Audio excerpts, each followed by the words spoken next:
একের পর এক নাটকীয়তা বিশ্বসেরা অলরাউন্ডার সাকিব আল হাসানের যেন পিছুই ছাড়ছে না। সাকিব আল হাসানের ক্যারিয়ার শুরু থেকেই বিতর্ক, আর সাকিব যেন অঙ্গাঙ্গিভাবে জড়িত।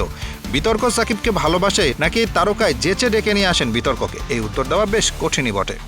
তবে এবার গণ অভ্যুত্থানের পর হত্যা মামলা থেকে শুরু করে নানা জটিলতায় সাকিবের দেশে ফিরে আসার হিসেবটাই বেশ জটিল ছিল। তাই হয়তো পাকিস্তান সিরিজ শেষে করে দলের সঙ্গে ঢাকায় ফেরেননি সাকিব আল হাসান, চলে যান ইংল্যান্ডে। সেখানে সমারসেটের বিপক্ষে সারের হয়ে কাউন্টি চ্যাম্পিয়নশিপের একটি ম্যাচে অংশ নেন তিনি। 2 ইনিংসে 9 উইকেট শিকার করলেও ব্যাট হাতে ছিলেন অনুজ্জ্বল। গুরুত্বপূর্ণ সে ম্যাচে হেরে যায় তার দল।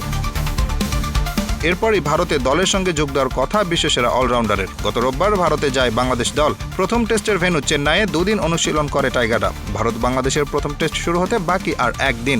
সাকিব দলের সঙ্গে যোগ না দেওয়ায় প্রশ্ন ওঠাই ছিল স্বাভাবিক। তবে বাংলাদেশ ক্রিকেট বোর্ডের একটি বিশ্বস্ত সূত্র জানায়, এরই মধ্যে দলের সঙ্গে যোগ দিয়েছেন সাকিব। 18 সেপ্টেম্বর দলের অনুশীলনে যোগ দেন তিনি। দেশের ক্রিকেটের সর্বোচ্চ সংস্থা আরও জানায়, ভারতের ভিসা পেতে দেরি হওয়ায় শুরু থেকে দলের সঙ্গে যোগ দিতে পারেননি সাকিব। পরে সংযুক্ত আরব আমিরাত থেকে ভারতের ভিসা ব্যবস্থা করা হয়। অবশ্য দলের সঙ্গে অনুশীলন করতে না পারলেও ম্যাচে কোনো সমস্যা হওয়ার কথা না, কারণ দারুণ ছন্দে আছেন এই বিশ্বসেরা অলরাউন্ডার। 19 সেপ্টেম্বর চেন্নাইয়ে ভারত বনাম বাংলাদেশের খেলা দিয়ে শুরু হবে আইসিসি টেস্ট চ্যাম্পিয়নশিপের প্রথম ম্যাচ। এরপর 27 সেপ্টেম্বর কানপুরে শুরু হবে সিরিজের দ্বিতীয় ও শেষ টেস্ট।